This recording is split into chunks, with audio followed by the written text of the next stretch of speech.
इसमें देखो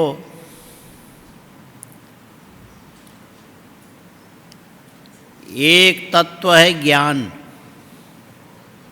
एक तत्व है ज्ञान।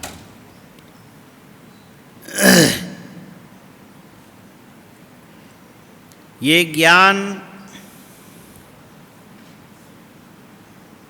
वस्तु संबंध से इसका स्वरूप बदल जाता है, वस्तु के संबंध से ज्ञान का स्वरूप बदल जाता है। अब ये समझ में नहीं आएगा तुमको। वस्तु के संबंध से ज्ञान का स्वरूप बदल जाता है। वस्तु के संबंध से ज्ञान का स्वरूप बदल जाता है।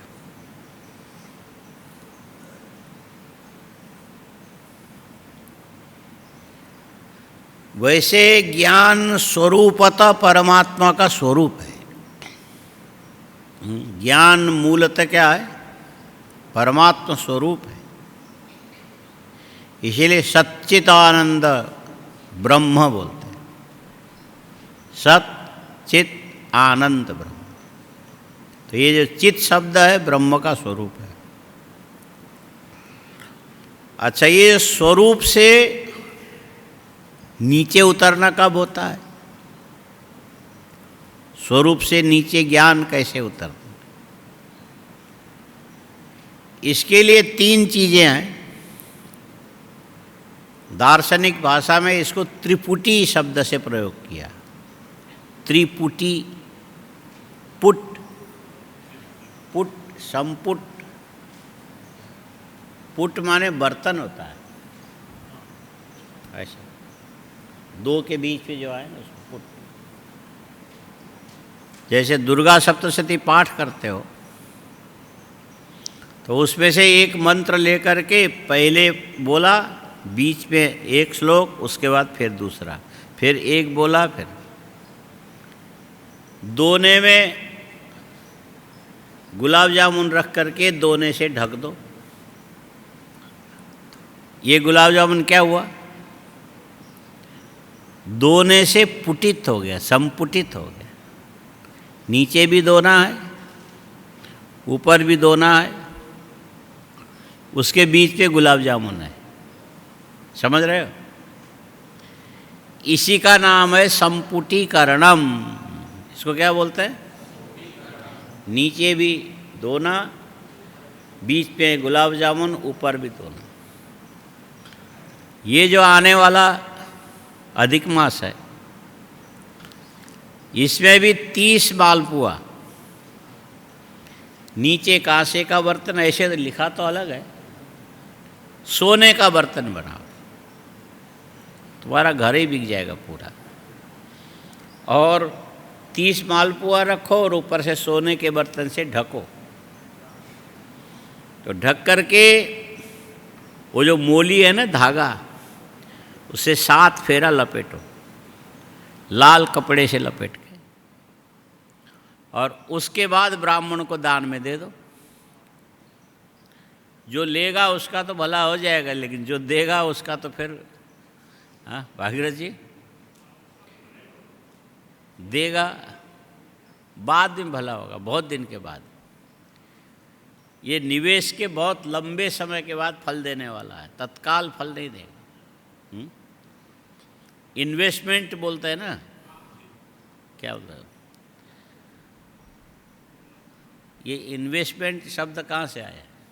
इन तो भीतर हो गया, और वेस्ट माने ये नुकसान भी दो प्रकार से होता है, अंदर भी नुकसान होता है और बाहर भी होता है। हाँ, इनवेस्ट और आउट वेस्ट। तो ये जो खाना है ना, खाना बोलो, ये इन्वेस्ट है। फिर से बोलो, खाना क्या है? और ये जो उल्टी करना क्या है? ये आउट वेस्ट। उल्टी करना क्या है? Out waste. अच्छा, ये जो संपत्ति को बढ़ाने के लिए दूसरे जगह जहाँ पूंजी निवेश करते हो, इसको अंग्रेजी वाले इन्वेस्ट बोलते हैं। ये हम फेंक नहीं रहे हैं, ज़्यादा बना करके लेने के लिए हम निवेश कर रहे हैं। इन्वेस्ट माने खाना हुआ, ये क्या है? इन्वेस्ट माने खाना हुआ। और इसमें उल्टा हो गया, इन्वेस्ट का उल्टा। टोपी पहना दिया, चला गया लेके, फ़ोन बदल दिया, देश छोड़ के चला गया। क्या करोगे तुम? कुछ नहीं कर सकते हो। तो ये इसको फिर आउट वेस्ट नहीं बोलेंगे, ये वेस्ट हो गया। हाँ? और अंदर जा कर के काम में नहीं आया, उल्टी हो गया, तो इसको बोलेंगे आउट वेस्ट बोलेंगे। हाँ, वेस्ट, इन्वेस्ट, आउट वेस्ट, ये तीन होता है। और संस्कृत के अंदर ये मंत्रों का ऐसा प्रयोग करते हैं कि इस मंत्र से संपुटित प्रयोग, क्या बोलेंगे? इस मंत्र से संपुटित प्रयोग। हाँ? देहि सौभाग्यम आरोग्यम, देहि मे परमं सुखम, रूपम देहि जयम देहि, यशो देहि दिशो जहि। ये एक मंत्र है। बोले इसको दुर्गा सप्तशती के श्लोक से पहले बोलो, फिर एक श्लोक बोलो, उसके बाद अंत में फिर बोलो, एक बार फिर बोलो, फिर एक श्लोक बोलो, फिर अंत में।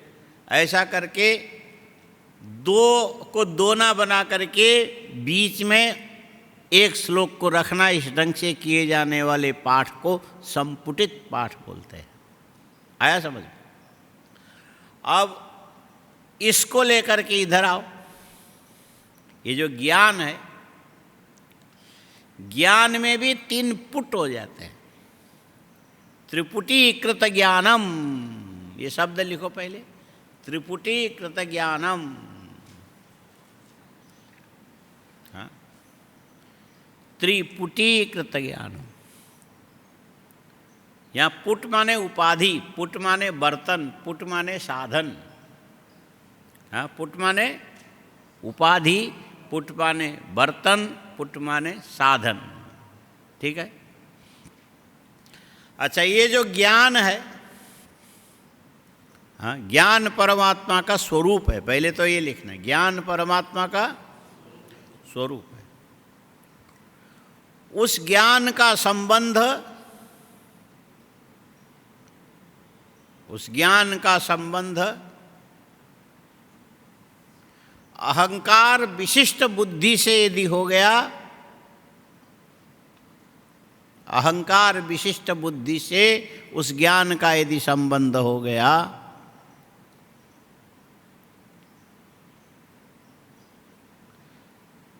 तो वही ज्ञान ज्ञाता कहलाता है।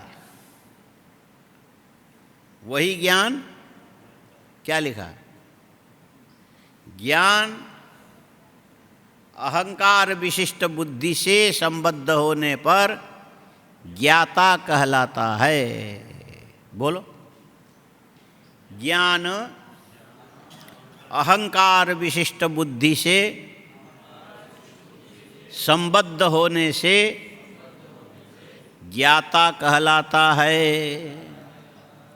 ठीक है? ज्ञान क्रिया से संबद्ध हो जाने पर, ज्ञान क्रिया से संबद्ध हो जाने पर ज्ञान क्रिया कहलाता है। हाँ? स्वरूप ज्ञान अलग है, क्रिया ज्ञान अलग है। हाँ, क्रियात्मक ज्ञान अलग है, स्वरूप ज्ञान अलग है। क्या हो रहा है? बोले हमें ज्ञान हो रहा है। हम बोलो क्या हो रहा है? हो रहा है, भले ही ना हो, लेकिन बोलो क्या हो रहा है? हो रहा है। क्या माने? ज्ञान के उत्पत्ति की प्रक्रिया चल रही है। कल सुबह मेथी को भिगा दिया और 8 घंटे के बाद निकाल करके कपड़े में बांध दिया। फिर 8 घंटे के बाद देखा तो उसके अंदर से अंकुर निकल गए। तो पहले भीजना, फिर फूलना, फिर उसके अंदर के बीज अंकुरित होकर के बाहर निकलना, ये क्रिया है। लेकिन ये क्रिया का साक्षात्कार तुम नहीं कर सकते हो, परिणाम देख सकते हो, इस क्रिया का साक्षात्कार नहीं कर सकते। कोई चीज जमीन के नीचे दबा करके उस पे से अंकुर निकल रहा है, ये तुम्हें नहीं दिखेगा, निकल जाने के बाद दिखेगा। माने सूक्ष्म काल के गति के साथ अंदर आने वाली जो परिवर्तन है उसको जानने की क्षमता तुम्हारी इंद्रियों में, तुम्हारी बुद्धि में नहीं होती है। काल अत्यंत सूक्ष्म तत्व है और वो अपने परिणाम से जैसे पानी में भीगा तुमको पता नहीं लगेगा, लेकिन वो पानी मेथी के दाने के अंदर घुसना शुरू होता है, तुमको दिखाई नहीं देगा। 6 घंटे के बाद देखोगे तो दाना मोटा हुआ पड़ा। पहले मेथी का दाना नाखून से दबाने से छटक जाता था, 6 घंटे के बाद निकाल के दबाओगे तो तुम्हारा नाखून मेथी के दाने को पार करके दब जाएगा और 6 घंटे सूखे कपड़े में लटका करके रखोगे तो उसके अंदर से एक अंकुर निकल के बाहर आएगा। और ये सारे क्रियाकलाप जो हो रहा है हर क्षण, क्षण का मतलब 1 सेकंड के भी 1000वां हिस्सा काल के सूक्ष्म जो समय होता उसमें ये परिवर्तन अंदर से लगातार चल रहा है। तुमको कभी दिखाई देता है कि तुम्हारे नाखून कैसे बढ़ते हैं? बढ़ने के बाद देखोगे, लेकिन बढ़ते हुए नहीं देखोगे। लेकिन लगातार नहीं बढ़ेगा तो परिणाम कहाँ से आएगा? हर क्षण, हर पल में ये बढ़ता चला जा रहा है, लेकिन अत्यंत सूक्ष्म वृद्धि होने से इसको तुम अपने आँखों से नहीं देख सकते, बुद्धि से अनुमान नहीं लगा सकते। जब ये बढ़ते बढ़ते बढ़ते एक निश्चित स्थिति में आने के बाद तुमको पता लग जाएगा ये बढ़ गया। ठीक है? तो ये जहाँ से शुरू हुआ पानी में भिगाने से लेकर के अंकुर उस निष्पत्ति पर्यंत बीच पे जो क्रिया चला ना, तुम्हें दिखाई नहीं देगा, लेकिन वो क्रिया चल रही है। इस प्रकार की क्रिया की जो अवस्था का ज्ञान है उसको ज्ञान क्रिया बोलते हैं। क्या बोलते हैं? उसको ज्ञान क्रिया बोलते हैं। एक है ज्ञान कर्त्री, एक है ज्ञान क्रिया। और ये जो ज्ञान की क्रिया जहाँ जा कर के रुकेगी, समुद्र में पानी है, बोलो, हाँ, समुद्र में कैसा पानी? पीने लायक नहीं है। समुद्र में पानी है, पीने लायक नहीं है। कैसा है? खारा पानी।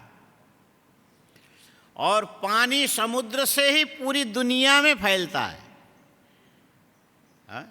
सारे संसार में, चाहे हिमालय में बर्फ हो, झरने से निकलने वाले पानी का स्रोत हो, और लंबी बह करके समुद्र तक पहुंचने वाली नदियां जहाँ मीठा पानी बहता है, ये सब समुद्र का ही परिणाम है। और समुद्र खारा होता है, लेकिन खारे समुद्र के अंदर जब सूर्य की किरणें उस पानी को तपाने लगता है, उसके अंदर से पानी का जो हिस्सा है भाप बन करके बादल बन के आकाश में उड़ता है। और ये जो भाप बनेगा नमक के अंश को छोड़ देता है। नमक के में वजन होता है, भाप में वजन नहीं होता है। इसीलिए भाप एक प्रकार से जल को तेज के रूप में परिणत करने की प्रक्रिया है। तो उसमें पृथ्वी को तेज में परिणत नहीं किया जा सकता है, जल को तेज में परिणत किया जा सकता है। इसीलिए जल गर्म होकर के भाप बन के बादल बन करके आकाश में उड़ता है। और यदि नमक के साथ उड़ने लग जाए तो ये उड़ ही नहीं सकता है। इसीलिए जो कृत्रिम बारिश कराने वाले क्या करते हैं, आकाश में बादल दिखेंगे, यदि बारिश नहीं होती है तो ये जो जहाज से, विमान से नमक के पाउडर ले जा करके ऊपर बादल के ऊपर छिड़काव यदि कर देंगे, वो बादल पानी बन करके नीचे बरस जाएगा। उसका कारण क्या है? नमक पार्थिव अंश है। नमक क्या है? पार्थिव अंश है। वो पार्थिव होने से पृथ्वी का आकर्षण पृथ्वी की ओर ही होगा। इसीलिए वो जो बादल को लिए दिए ऊपर से जो नमक नीचे की ओर आता, तो नीचे आने के बाद बादल को पानी बन करके बरसना पड़ता है। लेकिन अपने गति से नैसर्गिक रूप में जो बादल चलेगा, ये बिल्कुल नमक रहित होकर के हिमालय में जाके बरसता है। वहाँ बरसने से जम जाता तो बर्फ़ होता है, और बर्फ़ धीरे धीरे धीरे पिघल करके जो पानी के रूप में बहता, वो पानी मीठा होता, नमक का संबंध नहीं है। लेकिन ये आया समुद्र से ही। आया कहाँ से? समुद्र से ही आया। जब समुद्र में था तब वो पानी कहलाया स्वरूप, जल स्वरूप, जलधि। क्या बोलेंगे? समुद्र में जब जल था उसको क्या बोला जाएगा? जलधि। जब भाप बन करके आकाश में गतिशील होने लगा तो उसका नाम बादल पड़ गया। उसका नाम बादल पड़ने का मतलब है कि जलधि अब क्रियाशील हो रहा है। हाँ, ये क्या हो रहा है? क्रियाशील हो रहा है। और क्रियाशील होने के बाद इतनी ऊंचाई में जा रख के, इतनी ठंडक में पहुंचने के बाद जम करके बर्फ बन जाएगा। बर्फ होते ही उसमें घनीभूत घनापना आ गया। अब हवा में तैरने लायक नहीं रहा, तो बीच में जमता है और फटता है, फिर जमता है, फिर फटता है। और जमने फटने की जो प्रक्रिया, उसके अंदर बिजली चमकती है, और बिजली के गर्मी से ये पानी धीरे धीरे बर्फ़ के टुकड़े में से नीचे आकर के पानी के छींटे बन करके ज़मीन में बरसता है। ये भी पानी की क्रियाशीलता है। पानी की क्रियाशीलता है। और जमीन में गिरने के बाद जो प्रवाह निम्नगा होता है, पानी निम्नगा, निम्न माने नीचे, निम्नगा माने जहाँ ढलान मिलेगा पानी उधर जाएगा।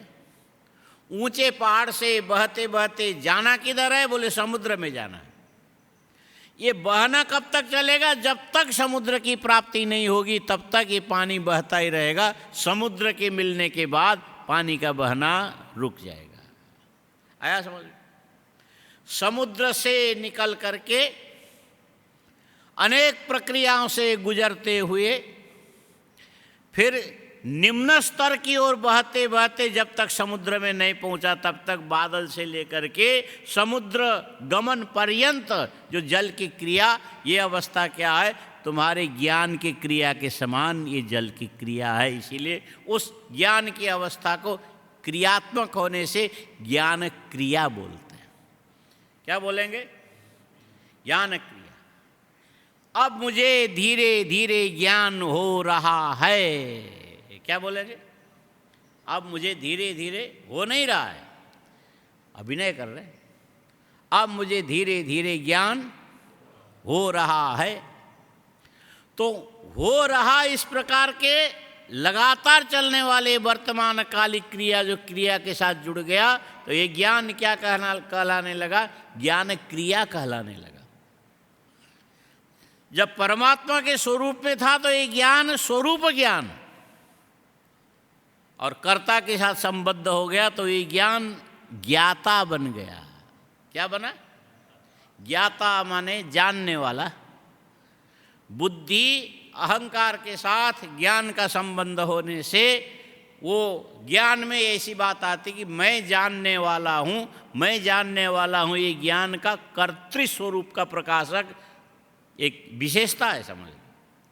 इसलिए उसको ज्ञाता बोलते हैं। और मैं जानने वाला, मैं जानता कैसा हूँ? तो उसमें जो ज्ञान की क्रियाएं प्रारंभ हो जाती है, वहाँ जाने पर ज्ञान क्रियात्मक बन जाता है। इसीलिए उसको ज्ञान कहा जाता है। ज्ञाता लिखो। अहंकार विशिष्ट बुद्धि से जुड़ने से ज्ञान ज्ञाता कहलाता है। अहंकार विशिष्ट बुद्धि से जुड़ने से ज्ञान ज्ञाता कहलाता है। बुद्धि से निकल के इंद्रियों के माध्यम से विषय तक जाने की प्रक्रिया में जब निकलता है तो ज्ञान क्रिया कहलाता है। उसको ज्ञान क्रिया ऐसा बोलते हैं। और जहाँ जा कर के ज्ञान को लौट करके वापस आना है उसको विषय कहा जाता है। विषय से संबद्ध होने पर ये ज्ञान ज्ञेय कहलाता है। हाँ, ये ज्ञान विषय से संबद्ध होने पर ज्ञेय कहलाता है। और अहंकार विशिष्ट बुद्धि से संबद्ध होने पर ये ज्ञाता कहलाता है। और ज्ञाता से निकल के विषय प्रकाशन के लिए जब ज्ञान चलने लग जाता तो उस बीच की अवस्था में यही ज्ञान ज्ञान क्रिया कहलाता है। इसीलिए ज्ञान की तीन अवस्था ज्ञाता ज्ञान ज्ञेय। क्या बोलते हैं? ज्ञान की तीन अवस्थाएं कौन कौन से? ज्ञाता ज्ञान ज्ञेय। अच्छा, अहंकार विशिष्ट बुद्धि से संबद्ध होने पर उसमें कर्तृत्व का ज्ञान होगा। उसमें मैं जानने वाला हूँ, मैं कुछ करने वाला हूँ, मैं सामर्थ्यशाली हूँ। क्या जान सकते हो? बोले घटपट आदि को जान सकता हूँ। कैसे जानोगे? बोले आंखें खोलूँगा, मेरे अंदर के ज्ञान आँख से निकल के घट प्रदेश में जा कर के घट के आकार में परिणत हो करके फिर लौट करके वापस आके बुद्धि में घड़े के रूप में रूप ले लेता है। इस ज्ञान की प्रक्रिया को क्रियाशील बना करके हम तैयार करते हैं। इस अवस्था में ज्ञान यदि चला गया तो ज्ञान क्रिया कहलाएगा। जैसे पर्वत में बारिश होने के बाद वहाँ से नदी बन करके क्रियाशील होकर के समुद्र में पहुँचने पर नदी की क्रिया रुक जाती है, वैसे इंद्रियों के माध्यम से क्रियाशील होकर के विषय को आप्लावित करके विषय का आकार धारण करके जो ज्ञान लौट करके आके बुद्धि में विषय की आकृति जब समर्पण करता है तो ये उसी प्रकार से है जैसे बादल से पानी, पानी से नदी, नदी से क्रिया, क्रिया से समुद्र, समुद्र प्राप्ति होने के बाद नदी की क्रिया जैसे रुक जाती है, वैसे तुम्हारे इंद्रियों से विषयों को आप्लावित करके परावर्तित होके आने वाला जो ज्ञान है ये बुद्धि में उस आकृति को आकर के अंकित कर देता, तो उस समय मैं ज्ञान वाला हूँ, यहाँ आकर उसकी क्रिया रुक जाती है। इस हिसाब से देखो तो ज्ञान तीन हिस्से में बट गया। कितने में? ज्ञान के तीन भेद हो गए। एक हो गया ज्ञाता, दूसरा हो गया ज्ञान और तीसरा हो गया ज्ञेय। विषय संबद्ध होने पर ज्ञेय कहलाता है, कर्तृ संबद्ध होने पर ज्ञाता कहलाता है। कर्ता और विषय के बीच में संबंध विधायक होकर के गतिशील जब होने लगता है तब उसको ज्ञान क्रिया कहा जाता है। ये ज्ञान की प्रक्रिया है टेढ़ा मेढ़ा। आज मैं खड़ी नहीं लाया क्या? अच्छा हाँ, ये टेढ़ा मेढ़ा है। इसी को त्रिपुटी बोलते हैं। दार्शनिक भाषा में इसको क्या बोलते हैं? ज्ञाता ज्ञान ज्ञेय, ज्ञान की त्रिपुटी। वैसे ध्यान की भी त्रिपुटी मानी जाती है। ध्याता ध्यान ध्येय, ज्ञाता ज्ञान ज्ञेय, कर्ता कर्म क्रिया। हाँ, ये सब त्रिपुटी इस हिसाब से व्यवहार चलता है। अब सवाल है,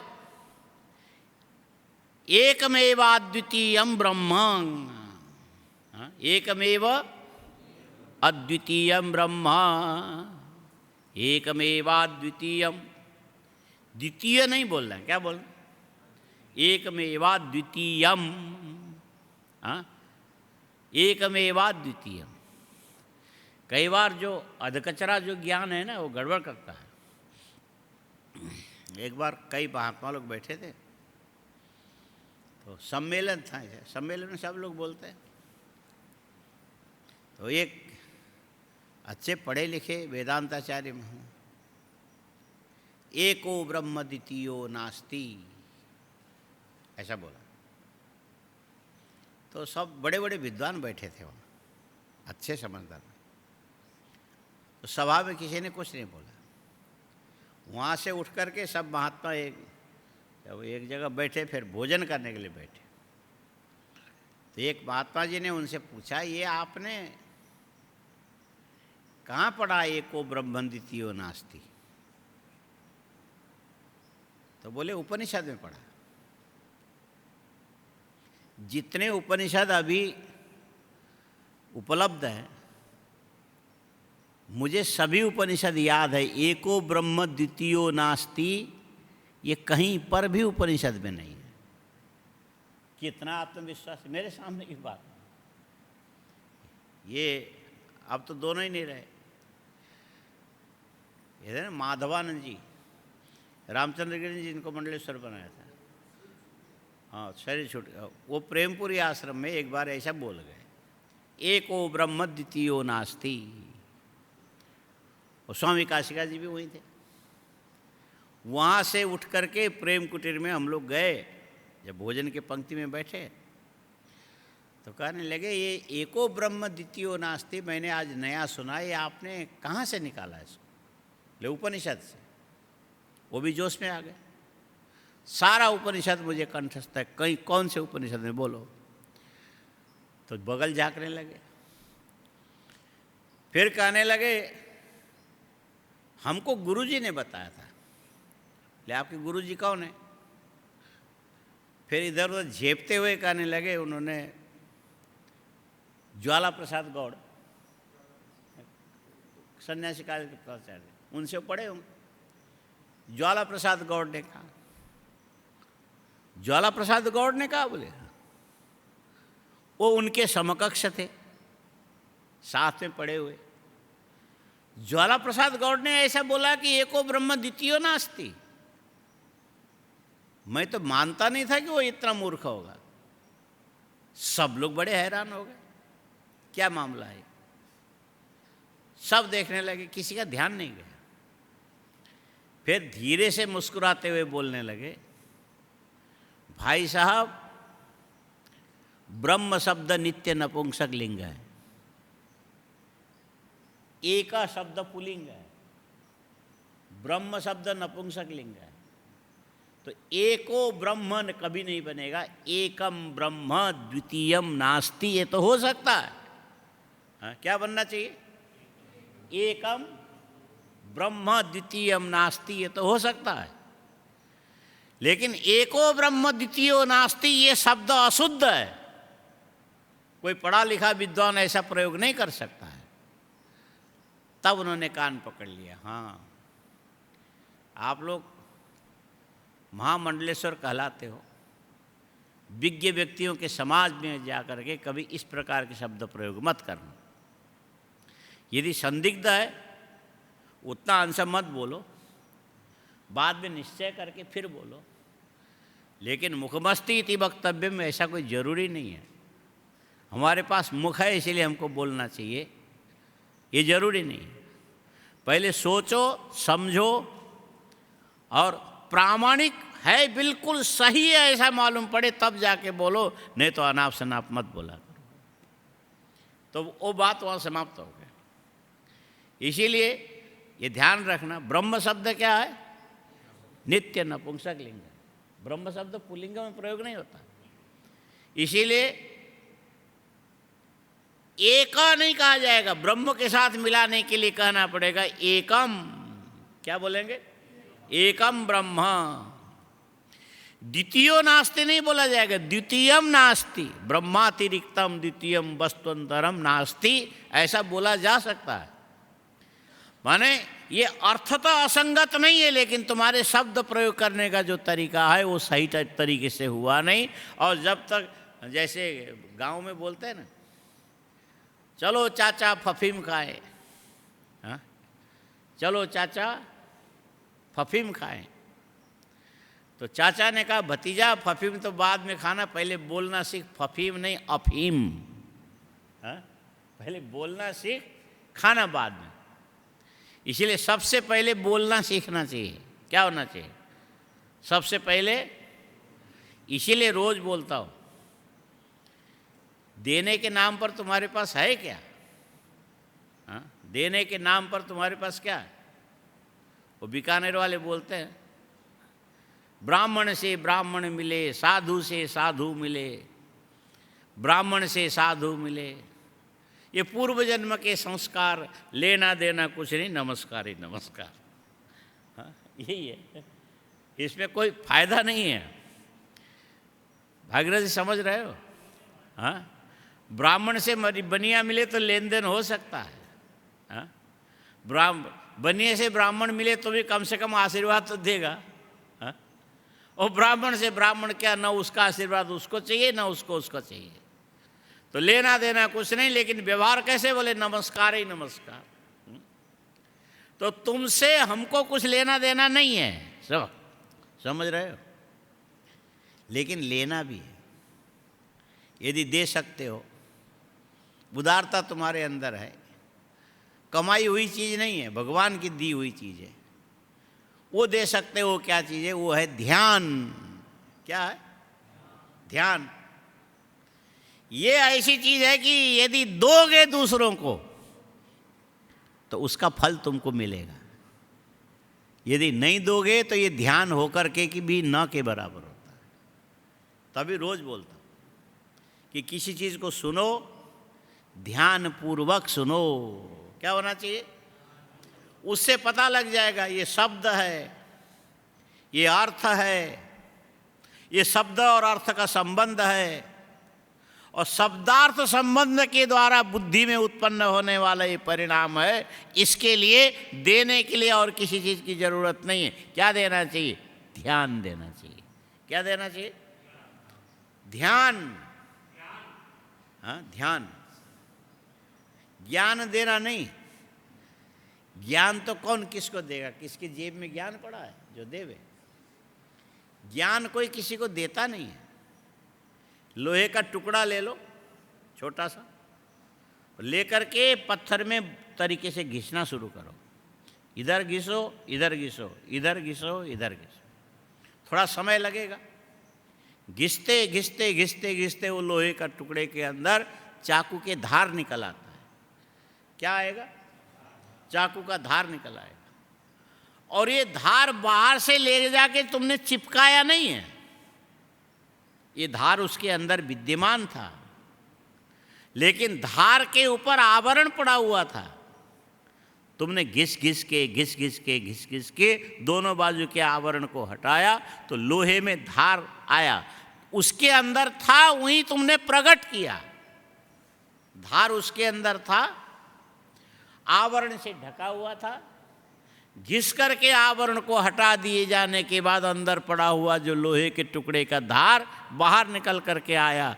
ठीक इसी प्रकार हर व्यक्ति के अंदर ज्ञान पहले से विद्यमान रहता है। हर व्यक्ति के अंदर, बोलो,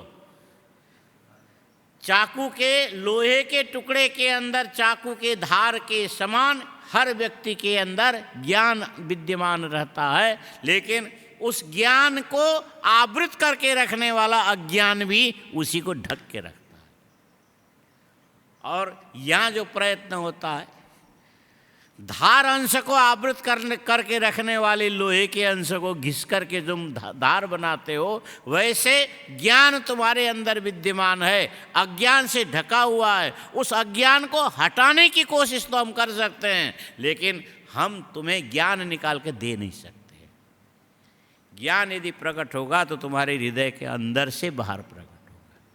चाकू का धार लोहे के टुकड़े के अंदर से निकल करके बाहर दिखने लगा। चाकू का जो धार बाहर से आकर के चाकू में तुमने चिपकाया नहीं है। आया समझ में? अच्छा, ये कब हो सकता है? लोहे के टुकड़े को सही तरीके से पत्थर में घिसोगे, तब आलस रहित होकर के घिसोगे, तब जा कर के वही लोहे का टुकड़ा छुरा भी बन सकता है, चाकू भी बन सकता है, धारदार बन सकता है। वैसे बुद्धि के सूक्ष्म अंश को प्रकट करने के लिए, ज्ञान के परमाणु को हटाने के लिए उपदेश के द्वारा, अभ्यास के द्वारा और अनेक प्रकार के तरीके से अज्ञान की निवृत्ति की तुम कोशिश कर सकते हो। लेकिन कोई भी दुनिया में ऐसा गुरु नहीं कि तो अपने अंदर से ज्ञान निकाल के तुम्हें ले जाके दे दे। ज्ञान दिया नहीं जाता है। हाँ, हमको किसी ने ज्ञान दिया यदि बोलते हैं तो ये औपचारिक प्रयोग है। कोई ऐसा बोलने लगे कि हमको किसी ने ज्ञान दिया, कोई किसी को ज्ञान नहीं देता। ज्ञान सबके अंदर पहले से होता है। ज्ञान अज्ञान के द्वारा ढका रहता है। अज्ञान को हटाने की प्रक्रिया कोई चला सकता है, उसके चलते अज्ञान को मिटा करके तुम्हारे अंदर विद्यमान ज्ञान को प्रकट कर सकता है। ज्ञान लेने देने की चीज नहीं है। आया समझ में? ज्ञान लेने देने की चीज। हाँ भागीरथ जी, इसीलिए कभी ऐसा मत बोलना कि गुरु जी आप तो सबको ज्ञान देते हो, हम किसी को ज्ञान नहीं देते। हाँ, देने के नाम पर हम कुछ नहीं देते। नाखून भी काट करके वो डस्टबिन में फेंक देते, हम दूसरे को नहीं देते। और वो वहाँ से चींटी उठा के ले जाए, अपना काम करे, उसकी मर्जी है। लेकिन हम उठा करके किसी को देवे, ऐसा ज्ञान की ऐसी स्थिति नहीं है।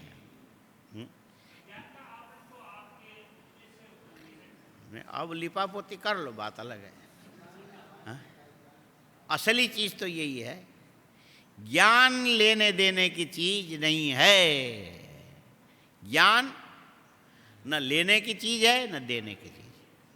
ज्ञान के ऊपर पड़ा हुआ जो अज्ञान का आवरण, उसको हटाने की कोशिश किया जा सकता है। अज्ञान के आवरण के हटने के बाद ज्ञान तो प्रकट होगा ही होगा। सूखी लकड़ी के अंदर अग्नि पहले से बनी हुई रहती है, लेकिन सूखी लकड़ी को कंधे में रखने से तुम्हारा कंधा जल जाता है क्या? हाँ? मुर्दे को उठाते हैं बांस के ऊपर रख करके, क्या वो क्या अर्थी बोलते, क्या बोलते? हाँ, काशी में स्वामी धर्मानंद जी थे, सन्यासी कॉलेज के व्यवस्थापक, बड़े अच्छे महात्मा थे। तो अच्छे विद्यार्थी को खोज खोज करके ला के रखते थे अपने विद्यालय। और उस समय पैसे की कीमत थी। उस विद्यालय में तुम्हें 50 पैसा छात्रवृत्ति महीने की मिलती है, हम तुमको 1 रुपया देंगे, आ जाओ मेरे विद्यालय में। तो ठीक से पढ़े तो उसको बहुत ध्यान रखते थे। कोई पढ़े तो बड़ी उनको खुशी होती थी। और यदि बिगड़ गया तो उसी से आसन उठा, चल। ज्ञान नहीं, ध्यान नहीं। साधुओं को भी ऐसे निकाल देते थे। यदि अच्छा है तो हाथ जोड़ते थे, आप बड़े ज्ञानी हैं, आप बड़े ध्यानी हैं, आप बड़े त्यागी हैं, आप बड़े तपस्वी। यही व्यक्ति का भूषण है। हाँ, कितना होना चाहिए? ज्ञान, ध्यान, त्याग और तपस्या। मनुष्यों में यदि उल्लेखनीय कोई वस्तु है तो इतनी है। ज्ञान, बोलो, लिख लो, ये भी लिख के खाली कॉपी में पड़े रहो। तुम तो ऐसे रहोगे, कम से कॉपी तो ठीक रहेगी। आदमी से आदमी का फोटो अच्छा होता है भागीरथ जी, आदमी से आदमी का फोटो अच्छा होता है। बोलो, आदमी से आदमी का फोटो अच्छा होता है, ये भी लिख लो। आदमी से आदमी का फोटो अच्छा होता है, क्योंकि आदमी हर क्षण बुढ़ा होता चला जाएगा, वो फोटो बुढ़ा नहीं होता है। हा? फोटो जो है आर्ट पेपर के अंदर चमकता हुआ दिखता है। आज खींच करके रखोगे तो 50 साल के बाद भी हंसता ही मिलेगा। लेकिन आदमी तो अभी हंस के अभी रोने लग जाएगा, अभी रो के अभी धोने लग जाएगा। आदमी में परिवर्तन आते रहते, लेकिन फोटो में परिवर्तन आता नहीं है। ठीक है, कौन अच्छा है बोलो? आदमी अच्छा है कि फोटो अच्छा है? हाँ, आदमी अच्छा है कि फोटो अच्छा है? हरिद्वार कुंभ में इधर भी शिविर, इधर भी, इधर छोटे छोटे छोटी कुटिया बने, सब लोग बैठे थे। तो एक आदमी अपने जो पर्ण कुटीर में बैठ के मेरा फोटो लेकर के उसे भोग लगा रहा था। उधर घंटी बज गई, भोजन करने के लिए सब चले, हम भी चले। वो आके बोलता, गुरुजी आप मत जाओ, सबको जाने दो। बोले क्यों? हमने आपके फोटो को भोग लगा दिया तो मार दिया तुमने। हाँ, ये बड़ा अच्छा है। इसीलिए स्वामी दयानंद जी ने मूर्ति पूजा का विरोध इसी बात पर किया। तुम इतने चित्र प्रधान हो जाते हो, चरित्र तुम्हारे सामने गौण हो जाता है, बस फोटो की पूजा करने में मर गए। हाँ? और जिंदा आदमी को कहा तुम्हारे फोटो को मैंने भोग लगा दिया, तुम खाने मत जाओ।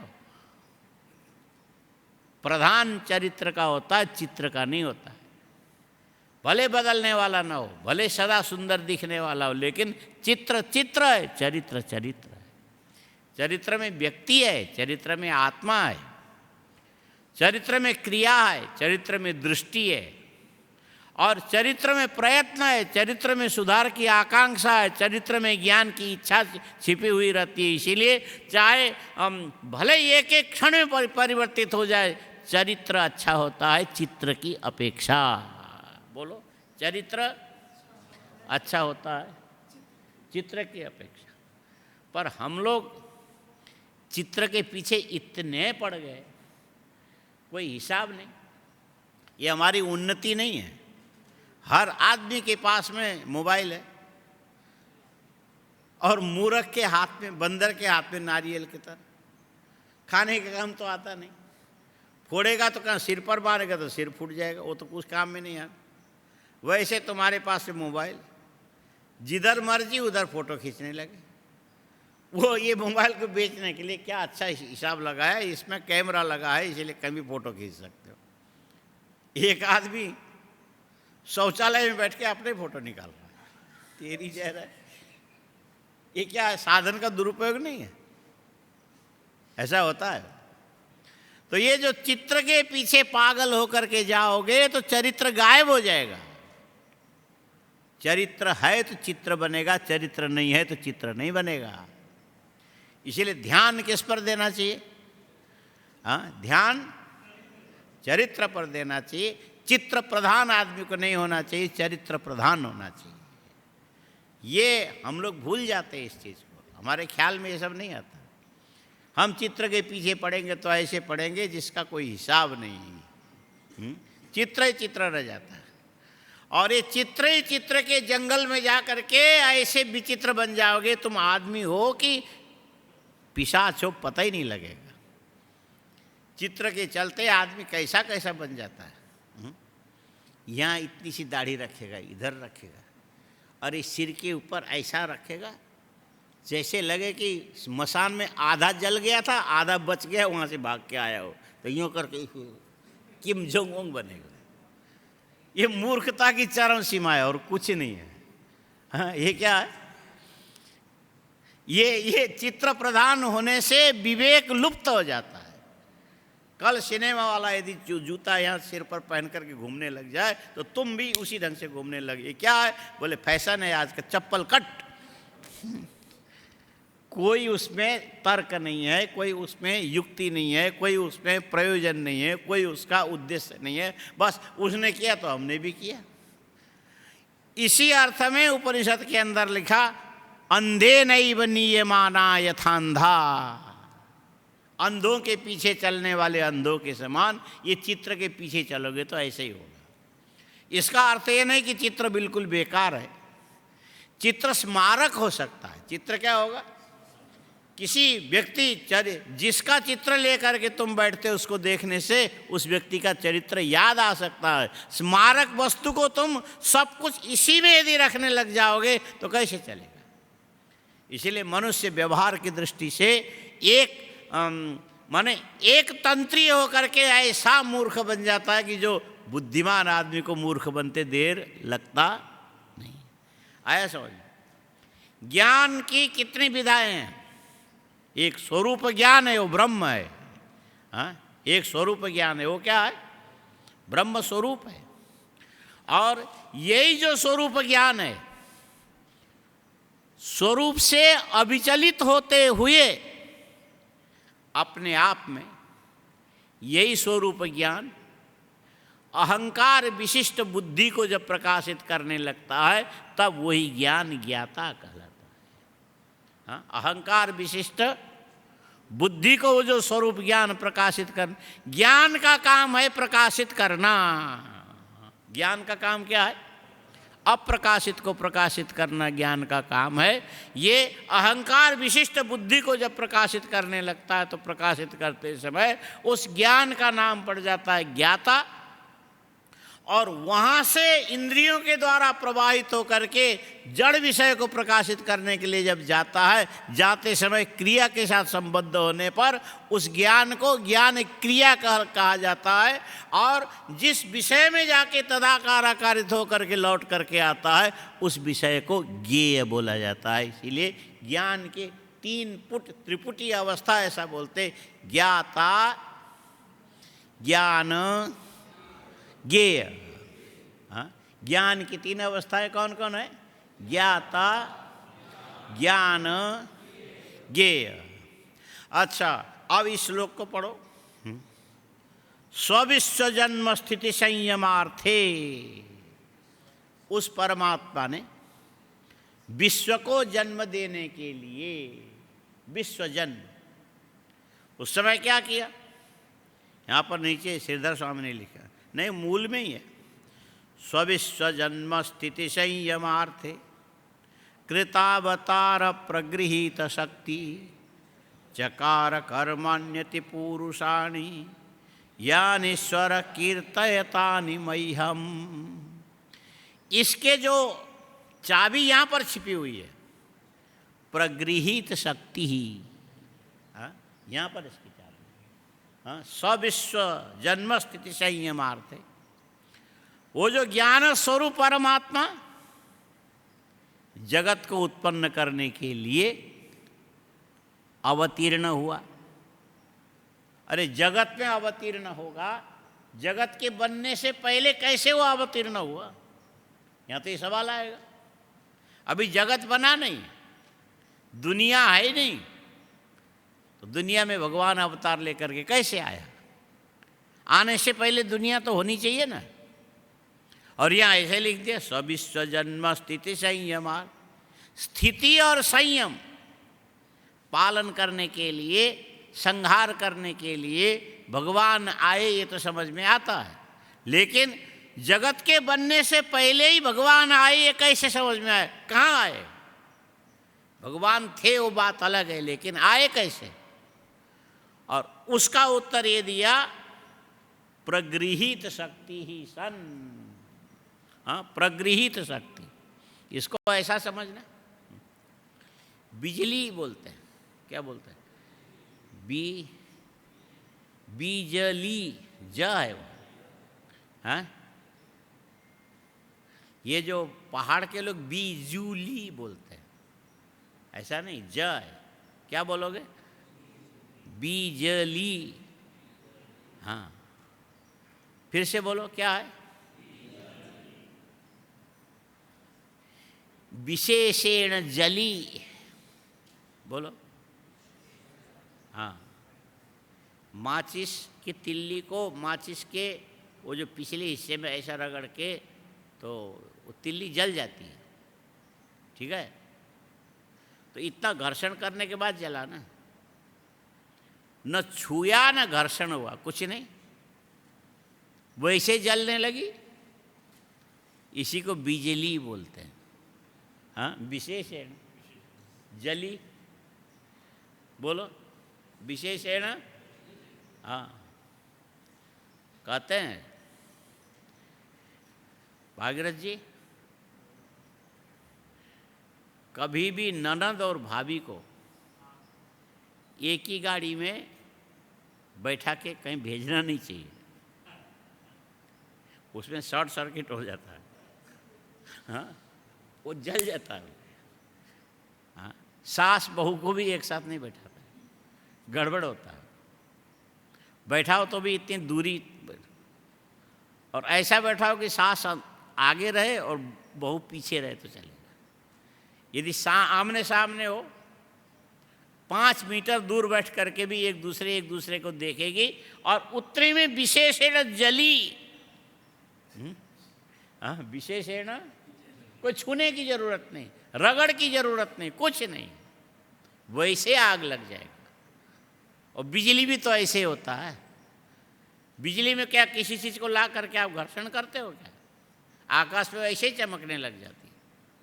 अच्छा, ये जो बिजली है, यदि सहारा मिल गया तो पता नहीं यहाँ से लेके वहाँ तक पारेषण, ऐसा बोलते हैं हिंदी में, पारेषण बोलते हैं। बड़े बड़े टावर खड़े किए जाते हैं, उसमें लंबे तार टांग दिए जाते हैं और एक जगह बिजली का संबंध उसके साथ बना दिया जाता है, और यहाँ बना दिया तो इतने सेकंड के अंदर वहाँ तक पूरा जलता चला जाएगा। ये तार का सहारा यदि मिल गया तो ये बिजली का जो प्रकाश है यहाँ से वहाँ तक सबको प्रकाशित करेगा, नहीं मिला तो जहाँ के वहीं नष्ट हो जाएगा, किसी काम में नहीं आएगा। ये तार क्या है? बिजली को आकृति प्रदान करने वाली, बिजली के गति को प्रदान करने वाली, बिजली को अधिष्ठान प्रदान करने वाला जो साधन है ये तार है। और क्या है? यदि तार है तो उसके माध्यम से पंखे भी चल रहे हैं, लाइट भी चल रहा है, माइक भी चल रहा है, सारी चीज़ें बिजली के द्वारा हो रहा है, लेकिन तार से ही ये बिजली इस रास्ते से चलती है। ठीक इसी प्रकार परमात्मा ज्ञान स्वरूप है। बोलो, परमात्मा ज्ञान स्वरूप है, ये बिजली के समान है। और जब ये ज्ञान स्वरूप परमात्मा ज्ञाता ज्ञान ज्ञेय बन करके सारे प्राणियों के कर्मों का फल प्रदान करने की इच्छा रखता है, उस समय क्या करता है? ये शक्ति माने ज्ञान शक्ति, इच्छा शक्ति, क्रिया शक्ति उसको प्रकाशित करता है। प्रगृहित शक्ति का मतलब ज्ञान शक्ति, इच्छा शक्ति, क्रिया शक्ति, इसको प्रकाशित करता है। प्रकाशित करने का मतलब है उसका ध्यान उसमें चला जाता है। तो ये तीन शक्तियों को यदि ग्रहण किया, ये ग्रहण करना क्या चीज़ है? बोले यही परमात्मा का विश्व सृष्टि के लिए होने वाला अवतार है।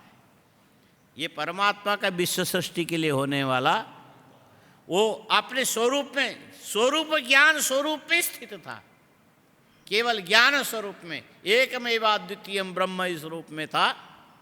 लेकिन तुम स्वयं अपने आप में मोक्ष सुख के आनंद की अनुभूति कर रहे थे।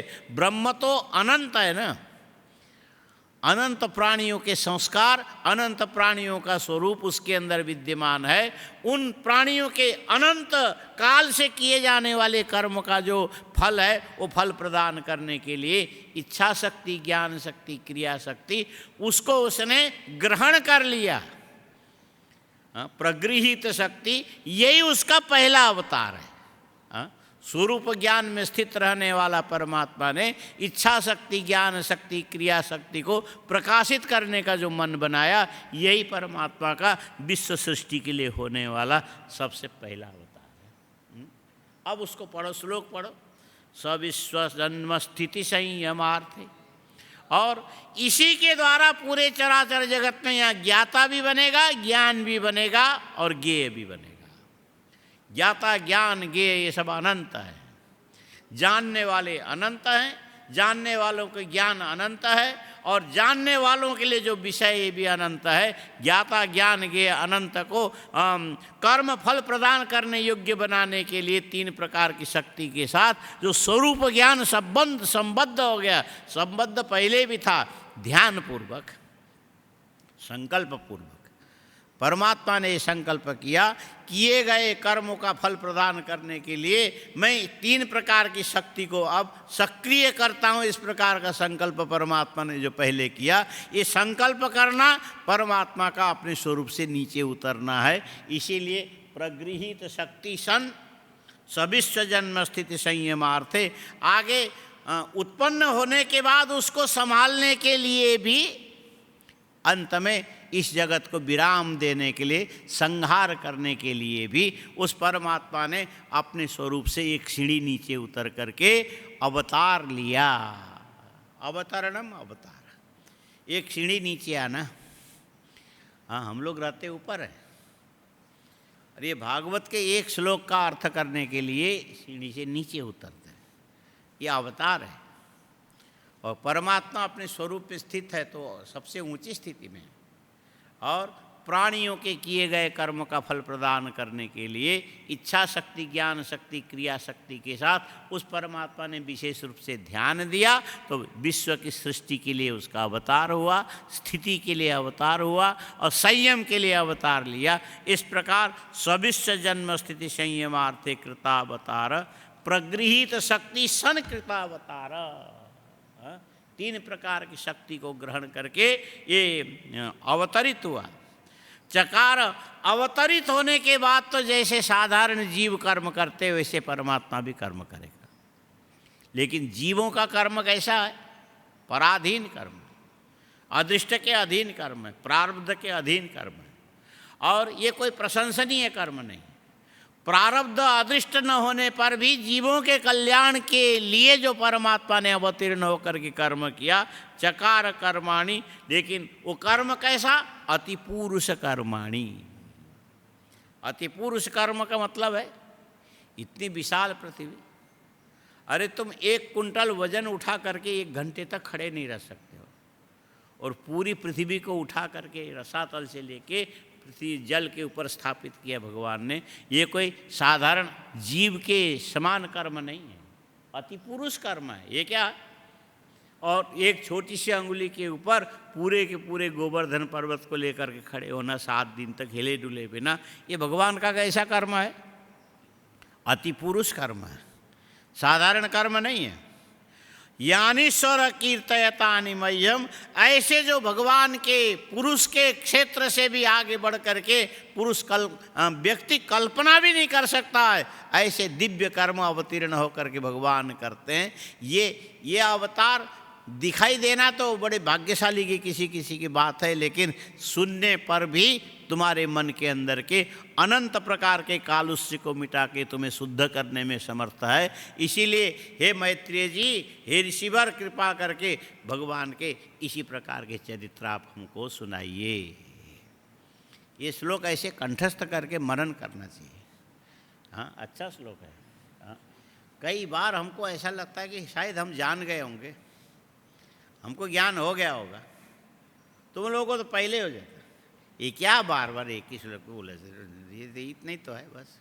हाँ, गांव में जो चौपाल में लोग बैठते हैं ऐसा ऐसा मूछ लेके यूँ कर बोले, फालतू की बात है। राम रावण ने दुर्जन ने, और उसकी जोरू वो हरण ने, राम रावण ने मरण ने, तुलसी लिखे पुत्थन ने, बिना मतलब का फालतू। कहते एक रावण था, एक राम थे, और राम की जोरू को रावण ने हर लिया और राम ने जाके रावण को मार दिया, और तुलसीदास ने इतना बड़ा पोथा बनाया। इसमें क्या रखा? इतनी बात 2 मिनट में ख़त्म हो जाता। ऐसे हमको भी भ्रम होता है। ये कई तो श्लोक है। स्विश्व जन्म स्थिति संयमार्थे कृतावतार प्रगृहीत शक्ति चकार कर्मान्यति पुरुषाणि यानी स्वर कीर्तयतानि मह्यम।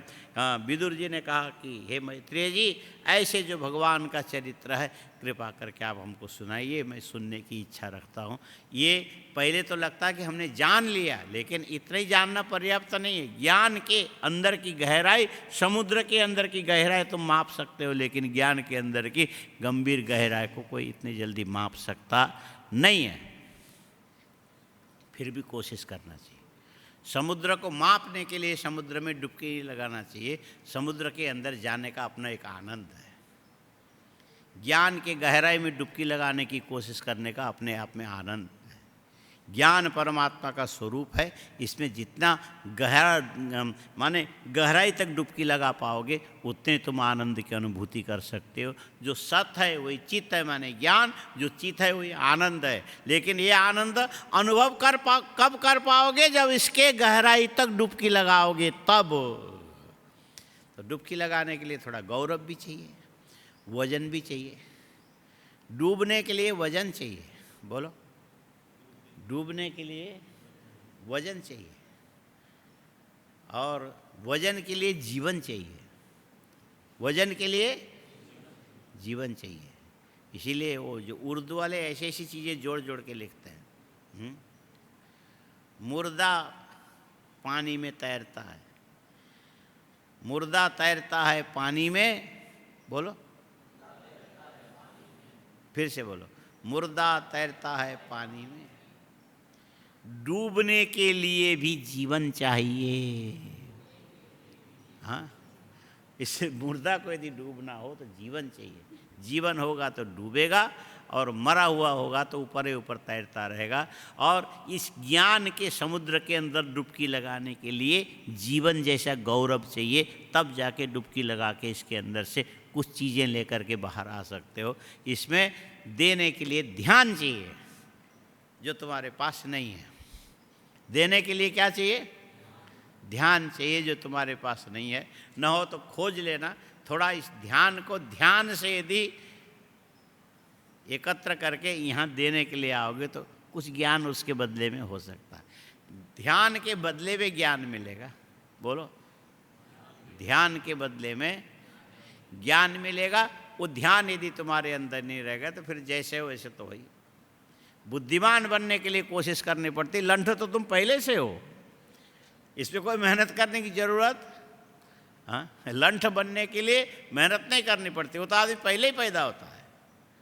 मूर्ख तो आदमी ऐसे ही पैदा होता है। बुद्धिमान बनने के लिए कोशिश करो। इस श्लोक को कम से कम 108 बार इस अर्थ को सामने रख करके पढ़ो तो मालूम पड़ेगा इसमें कितने सारे अर्थ छिपा हुआ, जिसके ये भागवत का बीज है, बीज।